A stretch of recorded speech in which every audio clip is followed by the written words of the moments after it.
Hi అండి. Breakfast dosa, chapati లేదు లంచ్కి రైస్ లేక్ కానీ అన్నింటికీ సరిపోయే విధంగా మటన్ ఫ్రై ఎలా చేయాలో చూద్దాం. దీనికి కావాల్సిన ఇంగ్రీడియంట్స్ ఇవే.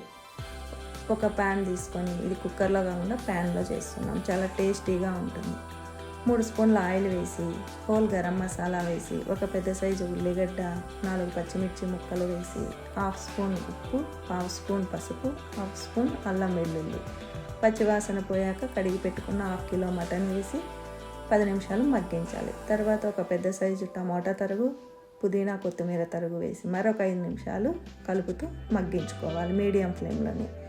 తర్వాత 1 స్పూన్ కారం, 1 స్పూన్ ధనియాల పొడి, 2 స్పూన్ల కొబ్బరి పొడి, 1 టీ గ్లాస్ వాటర్ పోసి మరో 10 నిమిషాలు సిమ్లో ఆయిల్ వేరయ్యే వరకు మగ్గించుకోవడమే.